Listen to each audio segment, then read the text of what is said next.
Welcome back to the Masonic Roundtable, a weekly program where Masons from around the world get together to talk about Masonic news and opinions in a friendly and social manner.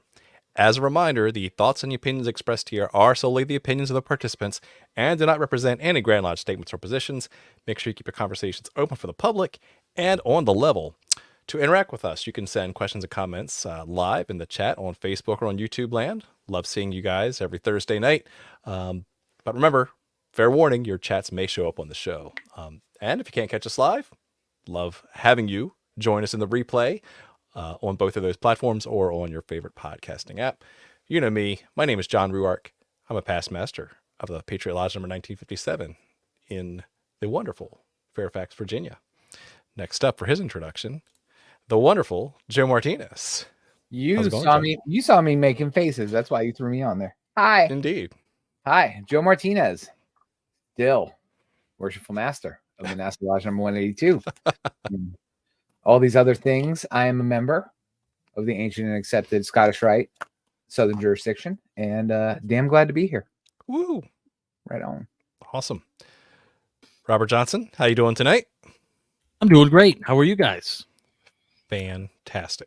Super cool. Past Master Waukegan 78, current sitting secretary over there, pro tem, and sitting secretary over at Space Novum 1183 Premier Education Lodge in the state of Illinois.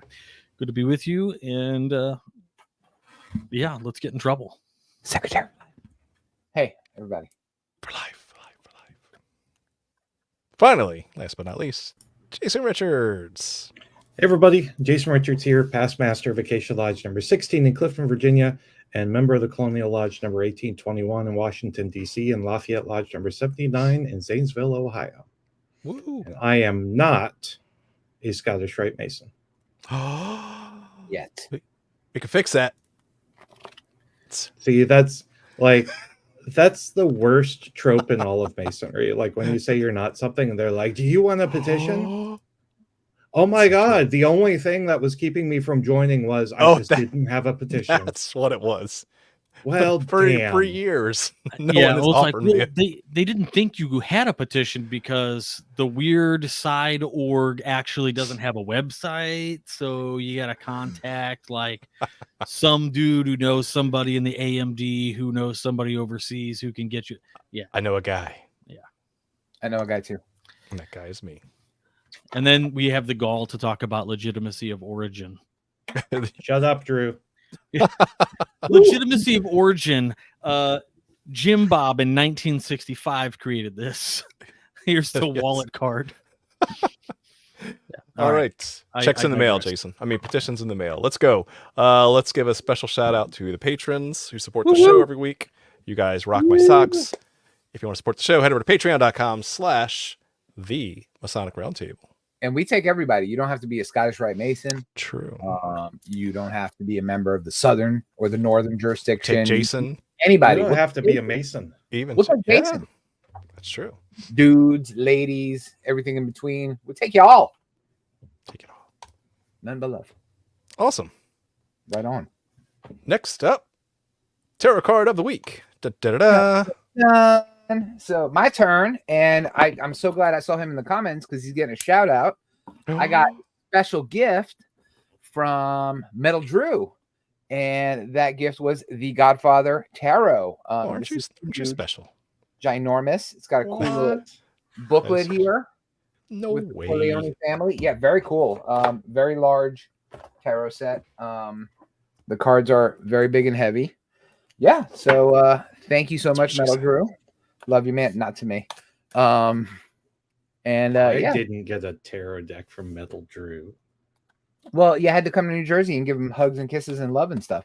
I give him virtual hugs and kisses. Yes. So Metal Drew, people are asking. Go ahead, reply with where you got it because very cool deck.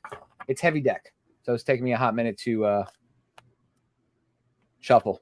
We have to shuffle it with a forklift. Apparently, my tarot deck from Metal Drew is in the mail. So, Bazinga! All right, ready? Presumptive thanks. And I promise by next time I will have a tarot cam. So next time I do this, 4 weeks tarot cam. All right, here we go. You ready? Yeah, only on Joe's OnlyFans. Shablam. We have Only cams. The Hermit. Hermit. Ooh, old Don Corleone. Yeah, the Hermit. Nice. I like that. Hanging out in the vineyard there. Is he wearing the scumbag Steve hat? Yeah, is he? Yeah. That's the angle. It's the shadows. Okay, I 'cause know. that does look like scumbag Steve hat. Okay, yeah. Oh, look, it's got little pieces of fruit on the bottom too. Oh yeah, I like that. Yeah, it's neat. Nice. isn't Oh, it? that is nice. Rawr. Unpopular opinion: Dom DeLuise is a better Corleone than Brando. Brando. Oh yeah, because he's got the heart and rolls. Yeah, It just got wasn't the dentist flesh. You got it, Robin. I don't Hood even remember what means card we drew. Oh, the Hermit. Okay. The Hermit. So yeah, that applies. Sun card is getting muted. There we go. Your band. Ban Ban- user. the Hermit. All right. So That's what's your that? favorite card, Robert. We It can't is, ban yeah. Sun card. He's a patron. Introspection and Looking Drawing inward, inward. soul searching, and soul Yeah, searching. it's all that, and Contemplation. And and the bag of chips. you are the person, right? Like if you've attained something, you are holding the lamp for others, right? You are going to help them up. You're there to assist them in their path, and you're not even at the top. But you're you never going to said- give them up. You're like, yeah, ever. You're never Never gonna gonna let let them them down. Never No. going to let them down. And you're never going to go anywhere either as the Hermit, right? Because you're old and you've reached the pinnacle of what you're doing. And so the idea is to, hey, come up here. I'll teach you what I got. And then you got to go up more, right? And then you become Hopefully. that. Yeah. So it's like a transference of power. Ooh, I like that. Yeah, It's fun. I'm looking forward to that. But that goes back to John's favorite Isaac Newton quote. Right. If we have stood further, it is by standing on the shoulders of giants. Right. And so those hermits are the giants. I've and then seen they further. become the next hermits. Boom. Boom.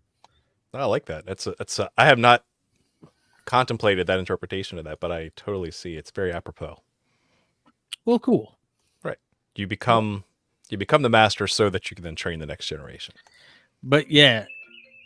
What the hell is that? Sorry. You got to put $5 in the hat. Support the Masonic charity. You got to support As I Yep. mute my phone. people with webbed feet or whatever the charity is that week. Yes. People with large Webbed eyebrows. foot waitresses. Do you ever think that they create appendant bodies just to fund some weirdo charity? 1,000% yes. Yep. Yeah, it's like blindness in mice. Yes. Here's an We're- organization. the- Yeah. The order of the We got- mouse. Yeah. Yeah, we got this brand new degree work. The Grandmaster okayed it. And then Oh, other good stuff. organizations, take 50 years to realize, oh hey, we probably should do something more than like drink ourselves stupid. Let's Indeed. build a hospital system. That's true. That's was a good very charity. Directed. I see where you're going with that. Let's go. Topic of the week, which is like to pull the thread on the tarot card, right? Of having that mastership that you are now going to pass on to the next generation. Let's talk about the University of Freemasonry, tonight's topic. So specifically, that moniker is applied to the Scottish Rite of the appendant degrees of the Blue Lodge of Masonry. So again, for those who are new, right, you just don't jump right into become a 33rd or a 32nd degree. You actually have to do your work in your local Blue Lodge first before you can become a Master Mason and then have the ability to join a pendant body such as the University of Freemasonry or the Scottish Rite of Freemasonry. So we're going to talk a little bit about what the Scottish Rite is. We're not going to really, this is not going to be a Scottish Rite show per se, because we're really going to look at it through the academic lens. Tonight, we're going to explore what does it provide for the academically inclined Mason? What does it do to meet this University of Freemasonry moniker? And then, what are some other alternatives or ways forward for Masonic education in that aspect? So let's start at the basics, right? If we're going to talk about Scottish Rite, what is the Scottish Rite? It's been years since we've done a Scottish Rite episode. Probably worth a revisit, right? To go kind of deep into the philosophy and all that. But how do we want to summarize, in general, what does that appendant body offer that you can't find other places? I'll start it off. Joseph. So the Scottish Rite of Freemasonry is not Scottish. Well, yeah, not Scottish. I don't believe it. Yeah, so we'll start out. We can start really quick with the origins. So the Scottish Rite of Freemasonry came from France, originated in France in Écossais lodges, which meant Scottish lodges in France, but it was basically high-grade Freemasonry in France that then spread out to the rest of the world. So yeah, not Scottish. So you don't go to Scotland and do the Scottish Rite because it's no not kilts necessary. No kilts. Nope. No haggis. But yeah, French high-grade masonry. That was the origin of the Scottish Rite. And you get a lot of cool things in France when it comes to masonry, and the Scottish Rite is absolutely one of them. You also get into some of the weirder parts of Freemasonry as well in France, which I also love, but that's for another show. But yeah, so started in France. Basically, was about 15, 20 years after the Premier Grand Lodge of England formed, and we had organized Freemasonry at a Grand Lodge level. Right. This started showing up. So you had guys like Moran and people like that practicing this type of Freemasonry. Was this related to the Scotch Masons, or was that something different? I can't remember. Ooh, we'd have to. Somebody called Joe. Wages. Or the Masons who drank Scotch. Ah, yes.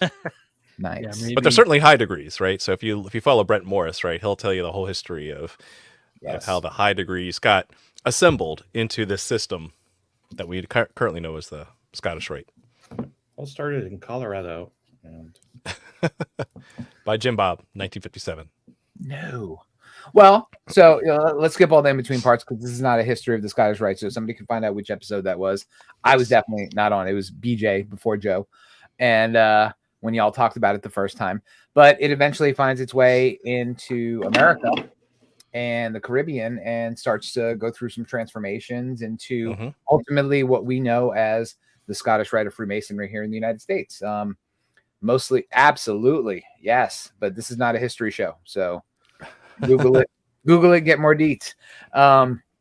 Until we get some very esteemed brothers like Albert Pike. He was very influential in Wrote reshaping.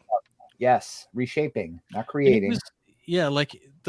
What people don't kind of realize is, there's some guys talking about, coming up through New York and things. The excellent history to read on this is definitely going to be Committed to the Flames, which is a Brent S. Morris, Art de Hoyos combined authorship book. So check that out because it really goes over the nitty gritty parts of the spawning of the Northern Masonic jurisdiction, if you will. Then the other books that you absolutely should read if you want to get the concise history is the Scottish Rite Ritual and Monitor from the Southern jurisdiction. And if you want to know about the Northern jurisdiction, there's a PDF that I will drop a link to in I'll put it in our stream chat. That way you guys can all find it. And I'll try to put it in the other chats. But that's a history of the Northern Masonic jurisdiction degrees. And then, of course, the other book that I would recommend is The Masonic Pageant, which is a history of the Northern Masonic jurisdiction. And that'll give you your basis for all of that stuff. So hopefully that leads you in the right place. Also, the Franken manuscript book is really good. Oh, Great book. Great book. When I joined the Scottish Rite, I went on like a preview night, and I went down there and we got like a really cool tour, and they had a library and they showed us the library, and it was friggin' amazing. Valley Chicago is like second to none in terms of its set up and the building, and it's just super rich and decadent and amazing. But there's not a lot of education actually happening, and that's what I noticed. It's starting to pick up because people interested in education are doing that. But I'm curious on your experiences going to Yeah, the Scottish well, Rite. that's a great point, right? Because we're all about Masonic education, right? 444 episodes later, right? This is still going because we love Masonic education in all its aspects. And so I think I've alluded to it in the past where if I join an independent body, I want to learn something new other than get a title. I actually want to get some further light beyond what, I currently had. And then I kind of want to be able to like chew on it. I want to study it. I want to savor it. I want to learn more about it. And when I go, one of my pet peeves, when I go to an independent body, I want to see education related to that dependent body. I don't want to learn about the Alzheimer's program.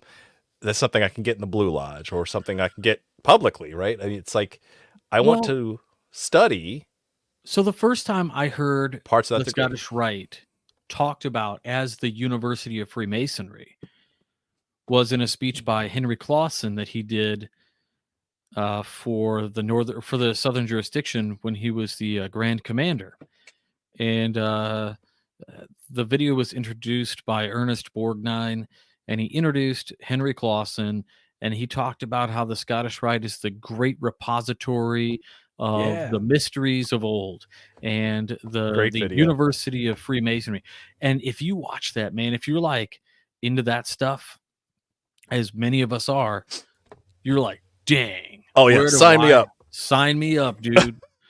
Hook You it straight know- to my veins. But right now, I see very few valleys that actually do education outside of, let's say, the board's like approval for a book club on an off Yeah. night, Yeah, surface level. So or even in the Scottish Rite Northern Masonic jurisdiction. What they did was they created the Hugrad Academy, and that's cool. But that's like the Phoenix Masonry of online. It's wow. I'm not saying it's bad, right? No, not at all. But it's an online thing. There's no like talking back and forth with other brothers. It's not like Right. the philosophical type of learning that you want, right?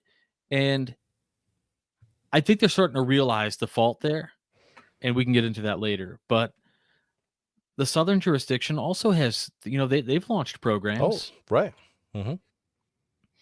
So to that point, I was just going to touch on what both you guys said and talk about how I joined the Scottish Rite. I joined the Scottish Rite a few years ago for the very same reason that everybody told me this is where you go. If you're an esoteric Mason, like this is your jam. This is where you're going to learn stuff. We have tons of degrees. And then to Robert's point, I got a gift from a brother, Fratero, that used to be on RJ's show quite a bit. He gave me a copy of Emergence of the Mystical by Clausen, which you can't even get in print anymore. Come It's to your hard house. to get, but that book, well, I'm not gonna hide it before you come over. Rats. You ain't stealing it. But yeah, that book blew my mind. And then I started to dip my toe into Morals and Dogma. Huge book. But the things I was reading, I loved. So I joined. I joined on a reunion weekend, because that's how you get the degrees conferred in most places in a weekend or 2 weekends. Fire And, hose. Yes. And PowerPoint. Lots of PowerPoint in my reunion, which was Yes. different for me. And then I went to my first meeting, super excited. And I see people asking tons of questions in the comments. So the Valley that I'm a member of, they meet monthly. And yeah, I went to my first meeting, so excited. I even ate green beans. Okay, that's how excited I was. I didn't hate green beans Whoa. back then. Yeah. Had the lovely Eastern Star ladies cooking dinner. Go upstairs to the room, open. Nothing. Oh, Nothing. It was a lot of business. They Oh. handed out some scholarships, some other things, complained about the air conditioning bill, and then we went home. And I was like, what the hell is this? And that's been my Scottish Rite experience for the most part in my valley. and so even like any good Masonic organization, right? They know that they're supposed to hat tip to it, right? They're supposed to acknowledge that some education is in there. So I'm one of those guys that will like read the trestle board and try to like say, is this, are they having a topic? That's the first giveaway. And then 2, is it something that's interested enough, related to the degree? Like, I got to admit, now that I'm saying it out loud, I have a heuristic of, is it worth my time to go? Right? Because 1, are they having anything that's education related? And then if they are, then is it related to something that I can't find in any other appendant body? And then am I interested in it? Yeah. 3, will they leave enough time after the bills for the Masonic education topic to actually be presented? So that answer is no. So let's Pouring answer salt that in right that now. wound, Jason. You know, But I'm just the realist here. Listen, Sure. to your point, and we were joking about this in the green room. The only time I'm jazzed to go to my valley is for Feast of Tishri. So your Scottish Rite valleys will normally celebrate the Feast of Tishri. It's a Jewish feast, but it's celebrated in Scottish Rite valleys, and it's usually a big spread dinner, fancy dinner. I think my valley does Thanksgiving dinner, so turkey and stuffing and all the trimmings. Nice. Great dinner. And yep, there you go, Brother Renee. Good time. And then the only reason I know that I'm going to go is because I know for a fact there's an education program, because as soon as dinner's over, they talk about the Feast of Tishri and why we celebrate it and why it's important. That's why good. It's It's a forcing function, but that's so good. 1 out of 12 a year, I guess, is cool, I suppose. There's a rookie numbers. So, Jason, have you been to any Scottish Rite function or like funded thing or like preview night or Scottish Rite dinner or like anything that you just went to that was at all remotely connected to Scottish Rite? I'm just curious in your area if you've had anything like that. No. So I have not. A lot of times the only open events I hear about are like, the combined Scottish Rite and Shriners picnic, or Gotcha. Scottish gala, Scottish Rite bring a friend night, like the things that take up an extra 10 minutes of announcement times at the end of the Blue Lodge meeting. So no, I have not. I've been to the Alexandria Valley Scottish Rite building a number of times, but never for an actual Scottish Rite function. Right. So now, not to discount what Robert was saying, like the degrees are fantastic, right? As Mehdi puts in the chat here, the lessons from the degrees are great. When you get to see them exemplified. Yes, if you get to see more than the required 4, then you start to see some cool stuff, like new degrees being casted by some of the members there, right? Because there is a system, there is a full system. We've talked about that. The Valley of Guthrie, Oklahoma, actually does confer all of the degrees instead of summarizing these. So they're there for a reason. So when you watch them, they're pretty cool. It's just really bizarre the way everything has sort of transpired. Like, we love talking about the Valley of Guthrie and how amazing it is, which it is. And out of how many valleys? Right, exactly. First and foremost, recognize that where the northern jurisdiction has sort of moved into a different direction in terms of the way they do education and even what they have a whole set of core values and things we can talk about later. But in the southern jurisdiction, it is because it's still kind of sticking with the pike. They have done rewrites. There have been revisions. Sure.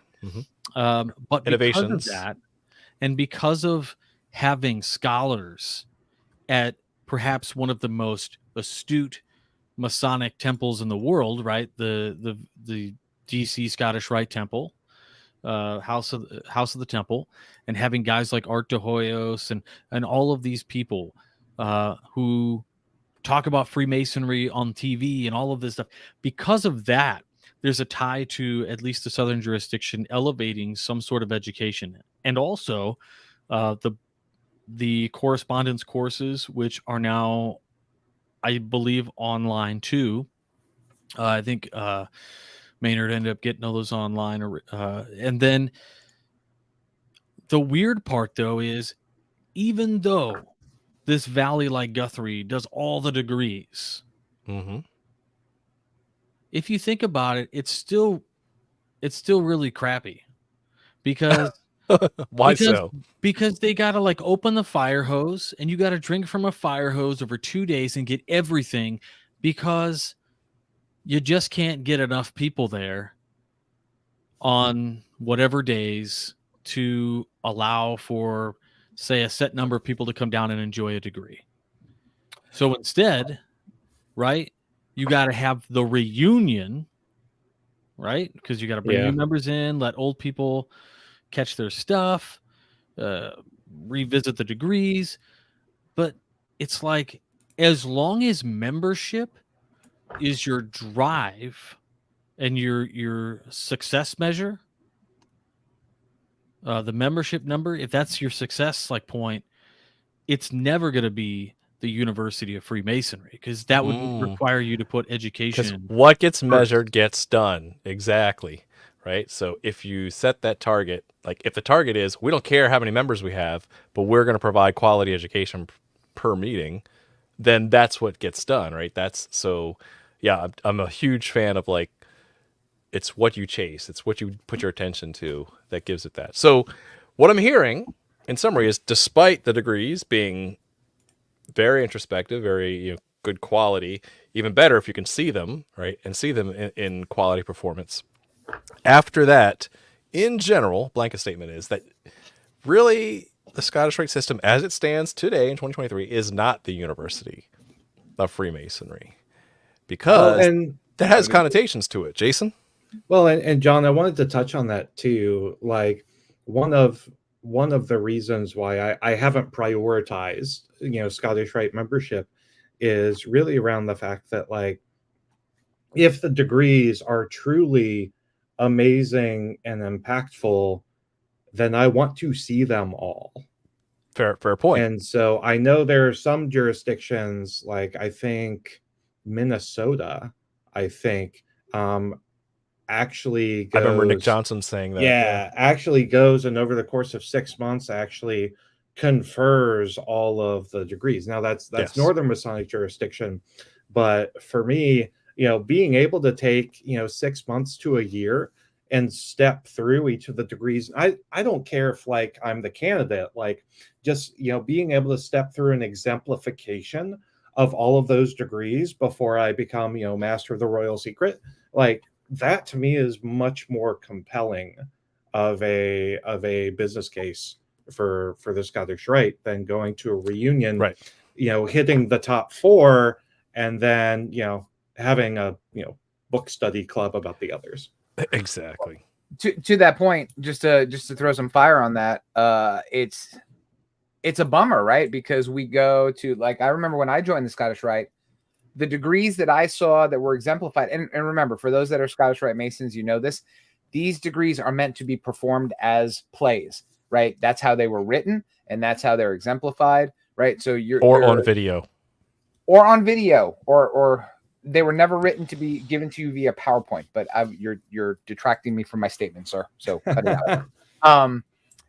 It's, you get to see the degrees and they're beautiful and they teach you a lesson. I mean, I've even been in the cast in a couple of degrees. They're super, super introspective and contemplative and they're phenomenal, but then that's it, right? There's no after, there's no cherry on top of the sundae. There's nothing that comes after that, Right. So, and that's where I think the moniker of the University of Freemasonry sets a false expectation. So when I hear the University of Freemasonry, I'm like, oh crap, I've had college degrees. Like, I know that there's work involved. I know that it's not all at once. I know that there is study. I know that there's a lot of work, like homework, to be done. There's a lot that has to build. Right. Yeah, top it's of each foundational. other, right? Exactly. Yeah. That you can't just rush to the top. You actually have to learn some basics before you move on. Great point. It's like it's kind of okay. How do we do this? So I'm not gonna crap on chiropractic, Here we go. One of Robert's famous analogies. Oh, good thing you're not being recorded. It's I right. love listening to him think out Okay, loud. so chiropractic practices were founded on beliefs that were considered like magical, alignment of bones, and all this stuff. And within that, it's kind of like also the Scottish Rite started as kind of like a scammy thing too. When I think about it, and then over time it has tried to legitimize itself. And when I say scammy, right, because it's multi-level No. marketing, probably the most successful one of all time. There's some good history there. But yeah, like, so they legitimize themselves, which is kind of the Ordo Ab Chao, the order from chaos. And so you've got this over time legitimizing, and then they're like, we're the University of Freemasonry because we have all of these higher degrees and we have all these books and it's cool, but it's largely self-service. And maybe if you get you do enough service to your valley and in your Masonic Blue Lodge systems, you'll be recognized as somebody who's given so much to the fraternity that you are honored with any number of the rainbow colored hats that exist. And I like hats. They fit you perfect. What's interesting though is we're actually starting to see almost a third sort of transformation within the Scottish Rite. I can't speak for the Southern jurisdiction because I haven't been down there in a couple of years, even though I'm a member. Up here in the Northern jurisdiction, not only did they did the More Than a Man campaign. Is this a big thing, to join the Scottish Rite? You're more than just a man. You're a Mason, right? And what's really kind of weird about it is not weird, special. I don't know. They push these core values is really what they focus on now in the Scottish Rite Northern jurisdiction. And those core values I think are really awesome. But that's the answer to how does Scottish Rite help me be a better man? Right. And those values are tolerance, integrity, service to humanity, devotion to country, reverence for God, and there's one more. Somebody's going to probably drop it in the chat. The Scottish Rite core values, right? Mm-hmm. And so they exemplify those. They honor those things. And I think that's cool. Like, it's kind of a modern day take on what you could take away. Justice. Thank you, Chris. Chris is our Pathfinder liaison for the state of Illinois, I believe, and he's super involved. So thank you, Chris. Appreciate that. So with those core values, it's a practical way to look back at some of what the Scottish Rite tries to teach from a kind of arcane way to a more practical and modern way. So I think where the Scottish Rite Southern jurisdiction has some of your more mystical type of betterment, spiritual type, the Northern jurisdiction is focused on more of a practical, modern philosophy. So somebody owes us another. Somebody owes us another $5. Yeah, that's probably it's definitely Scott Duball. So I do want to go back to the conversation about the hats and the many-colored hats, because this is another thing that just confuses me a little bit about the Scottish Rite system, right? Masonry values so much men being on the level. We joke, Masonry, everybody's on the level because that's why there are so many of them. And so I can't help but find that, having like the KCCH and the honorary 33rd degrees that are, reserved for, certain brethren who earn them, or whatnot through service. I wonder if that, creates, division and disharmony in an organization where, there shouldn't be. Oh, you're not a red hat yet, or you're not a white hat yet. Well, mean, and I can only speak for myself, to answer your question. I'm like, it's a legitimate question. I'm a regular black hat. So I honestly couldn't tell you what the requirements are, and they're so jurisdictional, right? And they vary from place to place. Like somebody mentioned it in the chat.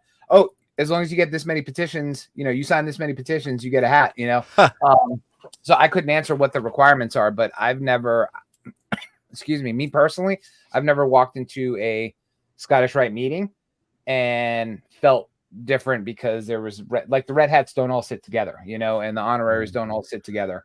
I've never gotten that vibe. I think there's a real effort on the part of your most successful valleys. For instance, when I go to meetings at the Valley of Chicago, I could suspect this, and it doesn't mean it's for real. I'm suspecting they have a policy that says, hey, if you're a 33rd or something, you got to spread out, be at a table full of brothers.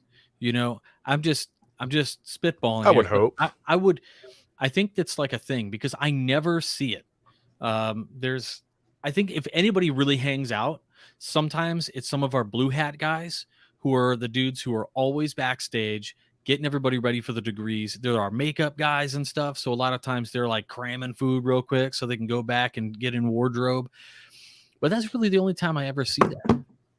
So for what it's worth. So I guess back to the University of Freemasonry, comment. So, like the real question is, go ahead, Joe. I have a comment about that. My point. Yeah. Well, I don't know if it's going to bleed into your point, but I've been watching the chat, and lots of people, as we were talking, they were presenting alternatives to the things that we were lamenting, right? It's like, well, the Northern Masonic jurisdiction has this academy, and this valley has this book club, and this has this. That's not what I'm complaining about. I love all the extra things. I love all the extra learning. I'm a big, super online nerd. I will, I started the Master Craftsman program when it was still, you got a binder. Okay. And now it's online, which is super cool. So I get it. Yeah. I get it. I'm there with you. I think the point I'm trying to make is in the grand scheme of, we're talking about the Scottish Rite being the University of Freemasonry. Right. Why do you need all the extra? Like, why aren't you getting it in? Or why do you have to have the luck of being in the right valley at the right place at the right time? Yeah. Right. Because it's the system, right?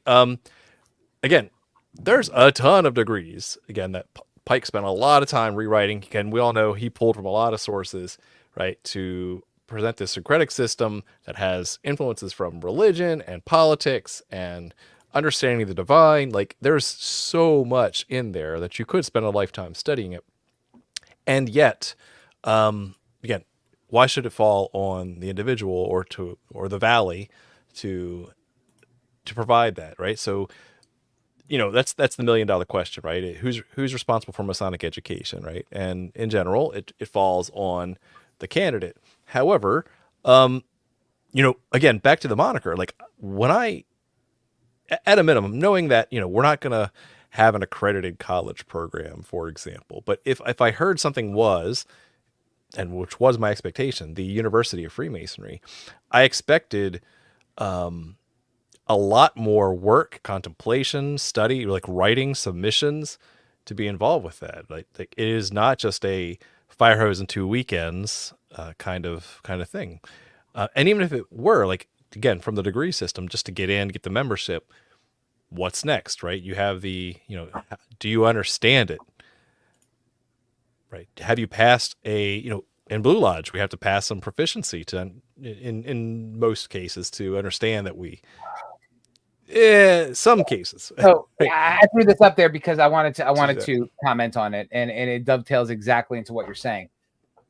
The comment is? I'm sorry, I have to read it for the audio folks. So Nunya said that because it's expected for you to self-learn in response to what John was saying, but you need to be guided, or else you could go down the wrong path, as I did for a while, and came to false conclusions that were sorry to hear. That's awful.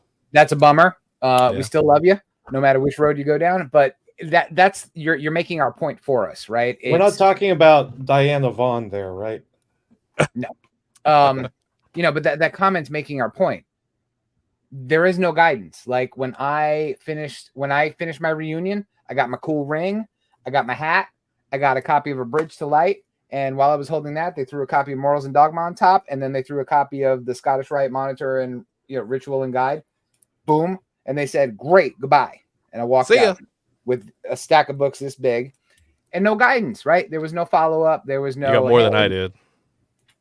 I did. I think you complained about that. I got the extra books that year. Aren't you special? Again, that's not education. It's not throwing a book at somebody so, and saying, "Thank you," because having the container of knowledge does not equate education.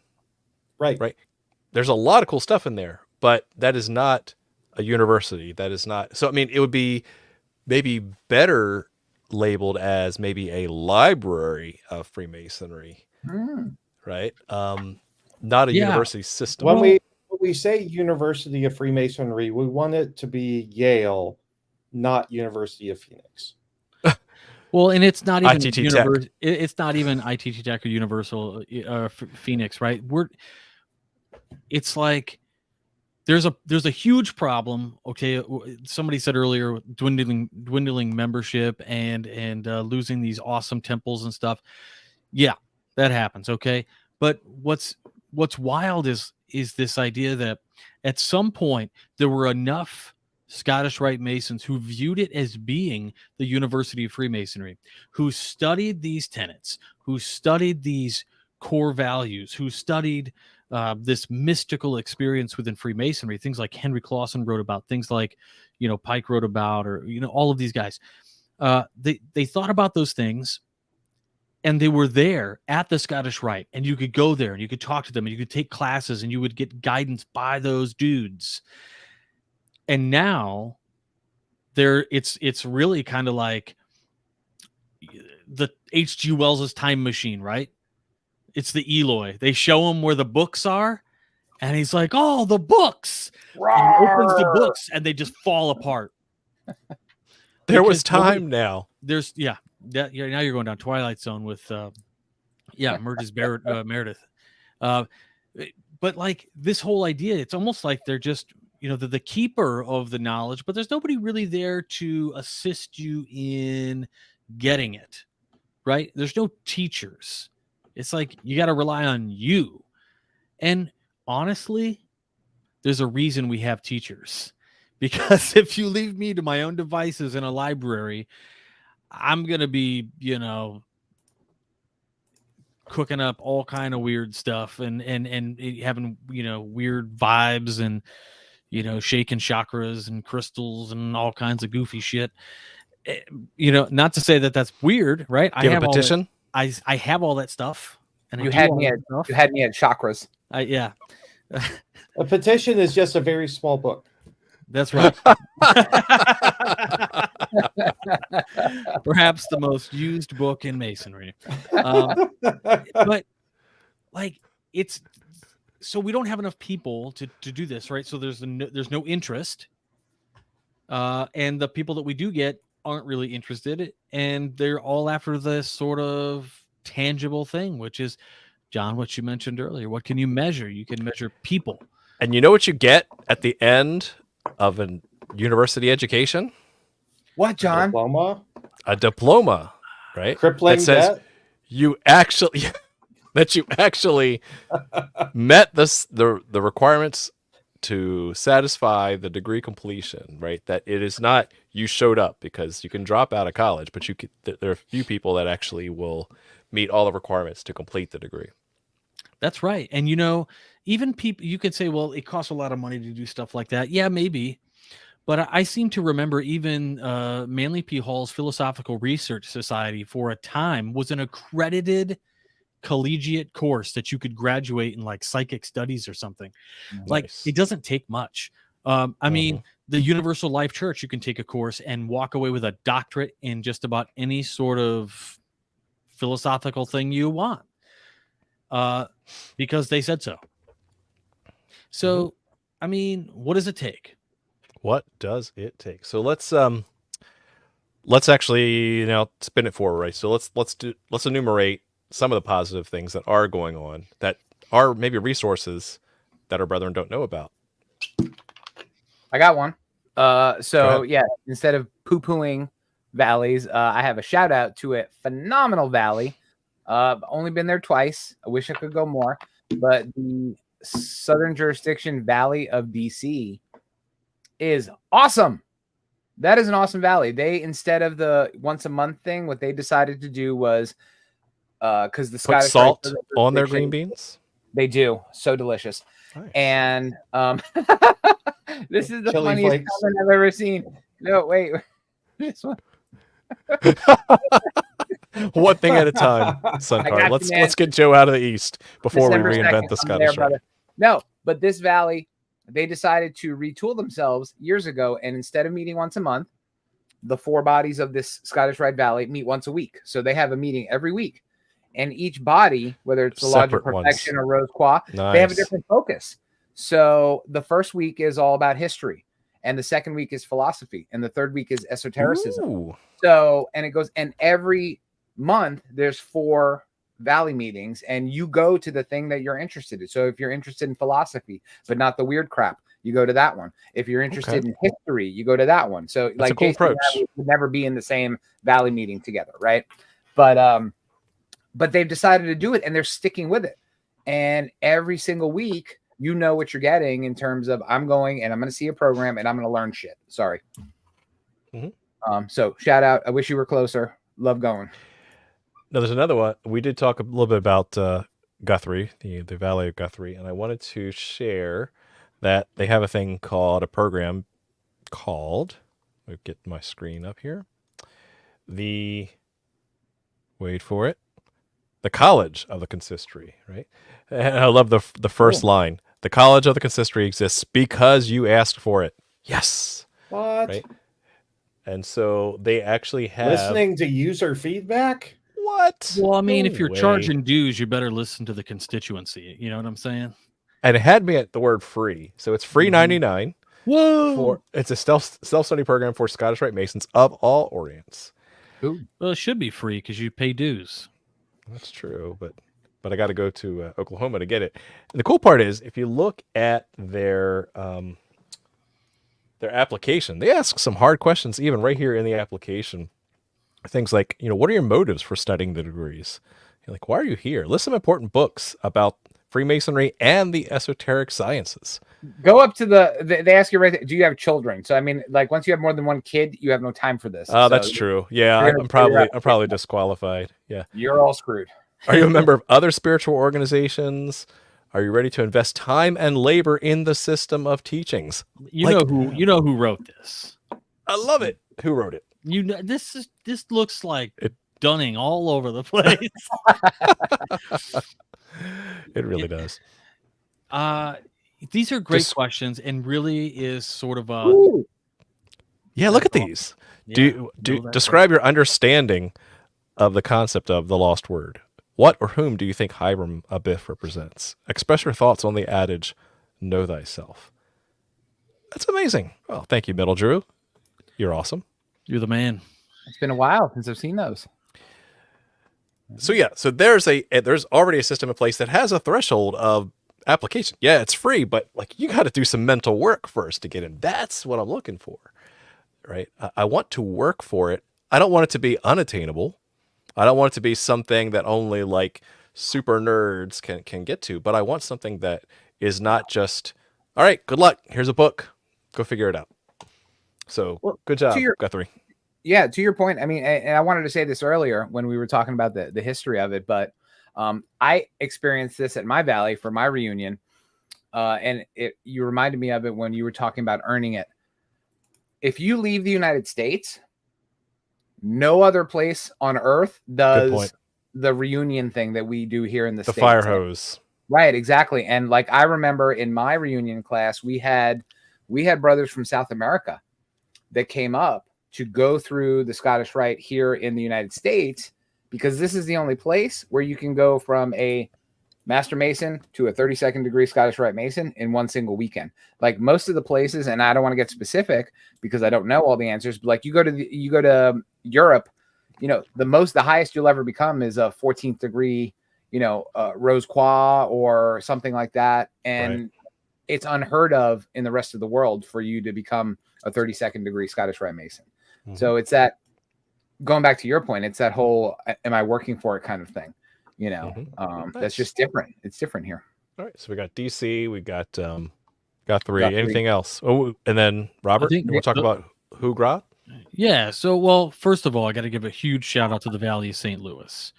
Valley of St. Louis, basically, it all, Brother Thompson put together. Oh yes, Brother Jacob. Jacob has put together an incredible, I don't even know what you call it, like coursework. I mean, the experience seems to be one that I had expected, which was I saw the degree exemplified. It was a good exemplification of the degree, theater of the round kind of thing. We watched from the seats. Then after the degree, the candidates were called to the basically like the little room that they had off to the side. There were desks and chairs, paper and pen, and we were taught about all the intricacies within that degree, even how you're supposed to sign your name after you get that degree. So like all of these really interesting things Jacob went over that nobody else would go over, and it seems to be lost, right? And so he's read it all. He's gone through the Master Craftsman programs. He's done all of those things. And then, of course, Brother Randy has also assisted with him down there, and he's done a lot of that stuff as well. He assists with a lot of the, being an interlocutor with some of the discussions. And so all of that to say that all these valleys are doing different things. There's no one valley who like says, this is the curriculum, we have to stick to it. There's no like no Mason left behind kind of curriculum, at some universal level, which to me is kind of a shame, because I would love it if we had something like that was essentially, Scottish Rite, both jurisdictions came together and said, this is an accredited version of all the things that we teach. Perfect. Put a bow on it. It's done. Unless, and then make it optional, right? Don't make it like this thing that is going to totally impact membership, but it is something that like Valerie Guthrie said, this exists because you asked for it. Like, well, here we are. Like, we're asking for it.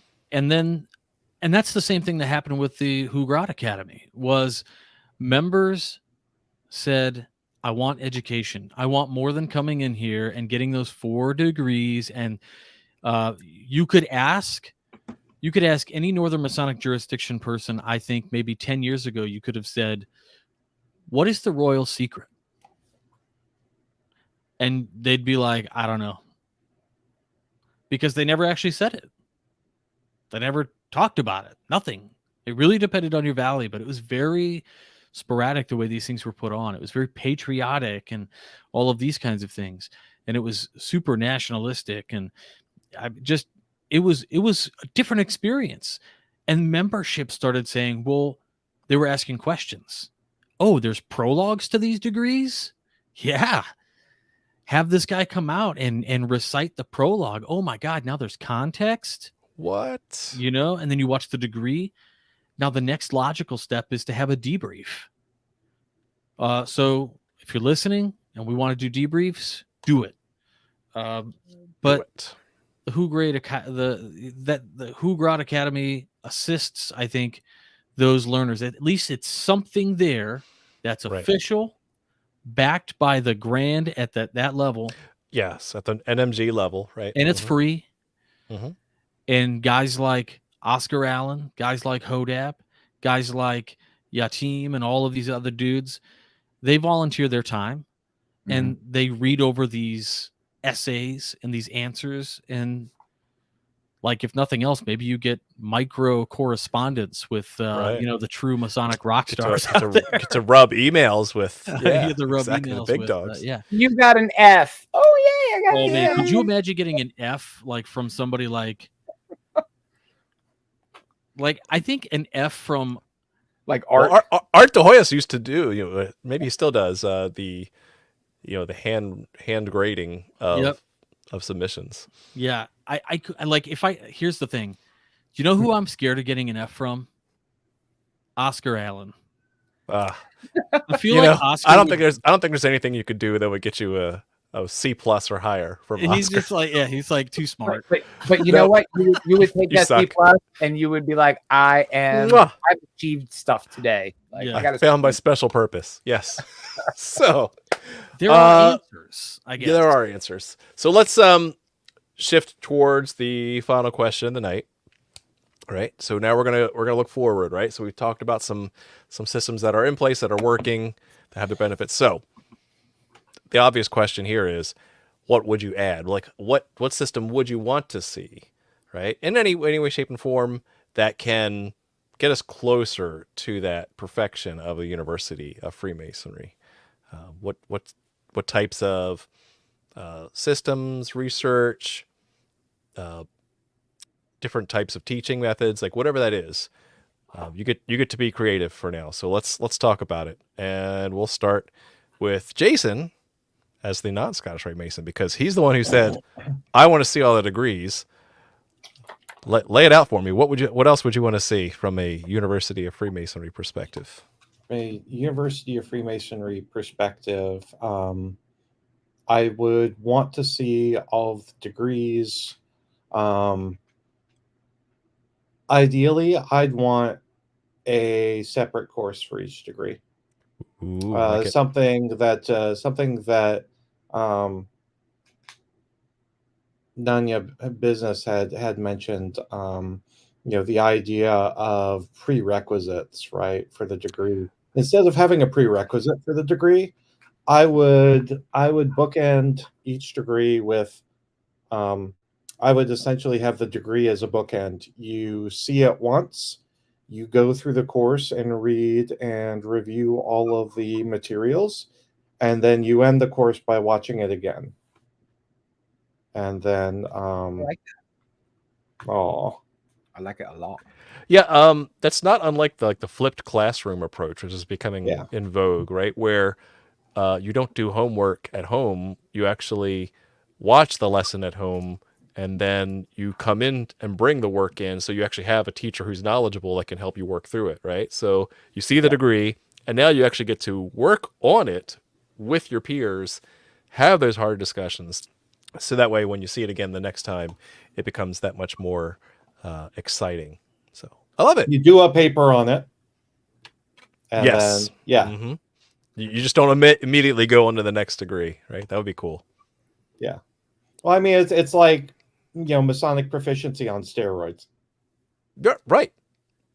That's interesting. All right, let's go to Robert, because I know Joe wants to talk. So I'm just giving everybody thumbs up. Great answer. You got it.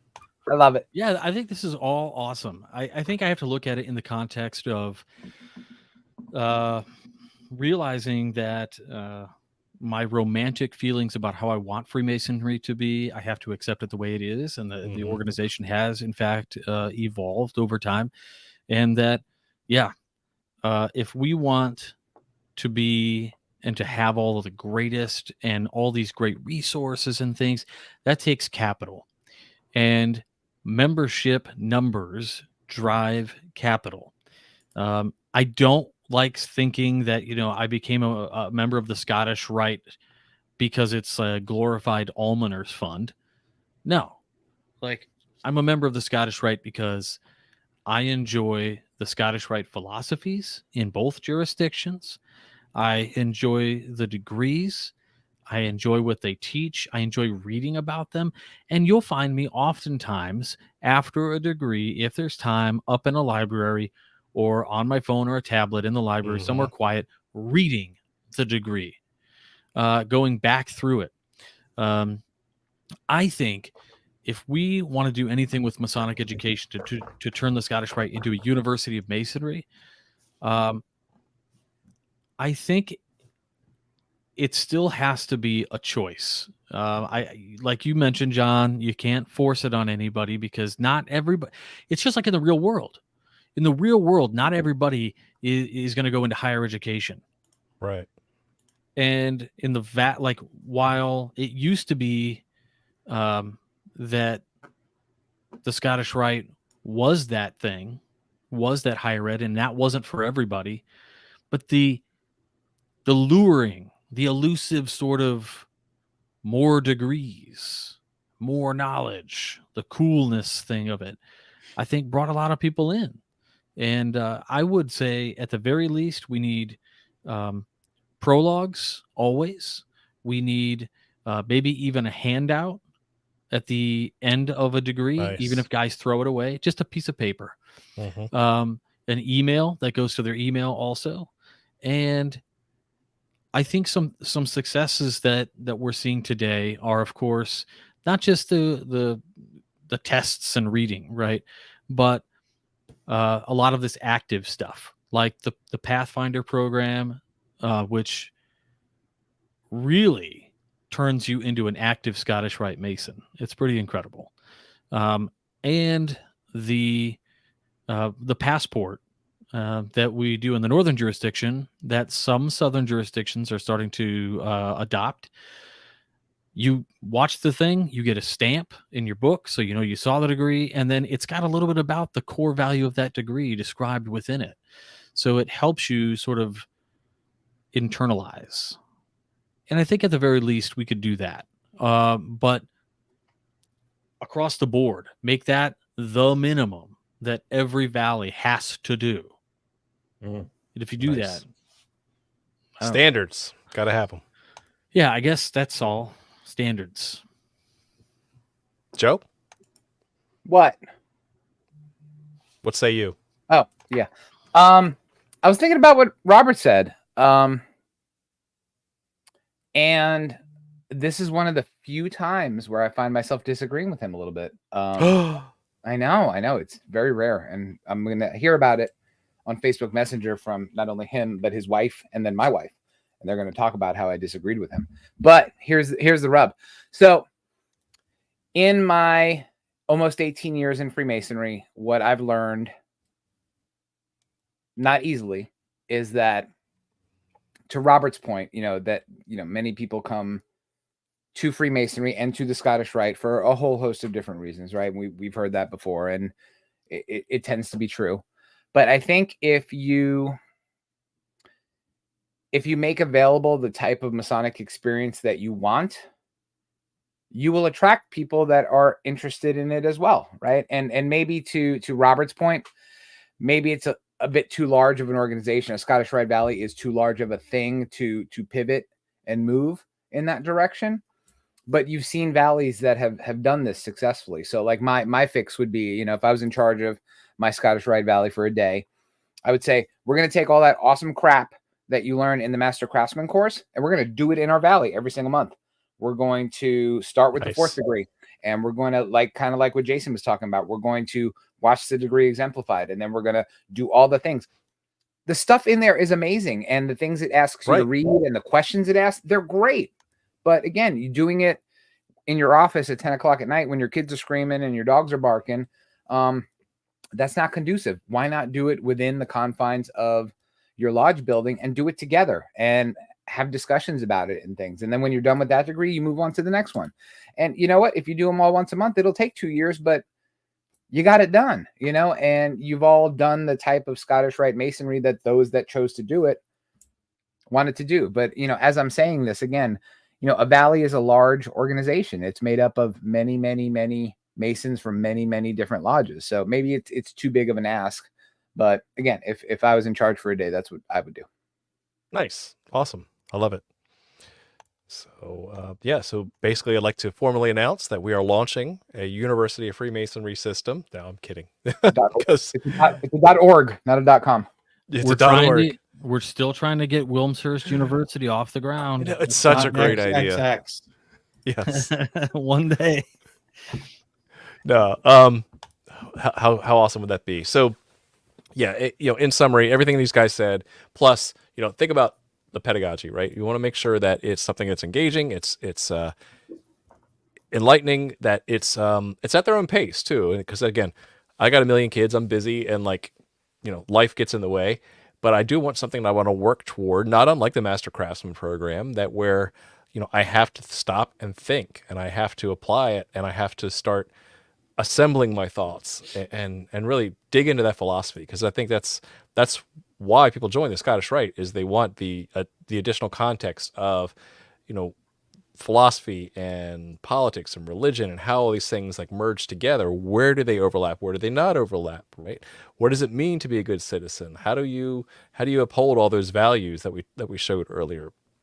And so it's applying it, not just getting that fire hose, getting a cap, and then just showing up for dinner. Right? That's the real takeaway. I'd love to have like a diploma system, you know, that actually says that this person actually achieved all of these things. So, you know, it's something they worked hard towards, that they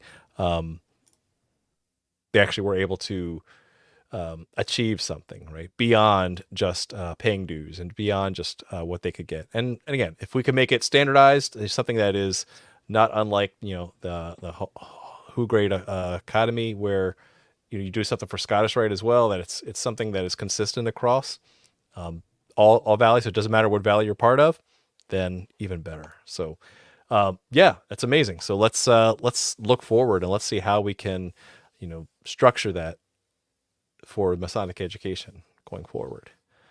Great episode, a lot of good feedback, and it was so refreshing to see the comments where my valley's doing this, and here's what I'm doing, and here's where I'm studying. And so those types of things give me hope that there can be a better future besides some of the provincial Scottish Rite education systems. So with that, I want to thank you all very much for watching. We'll see you next week, and keep searching for more light. Have a good night.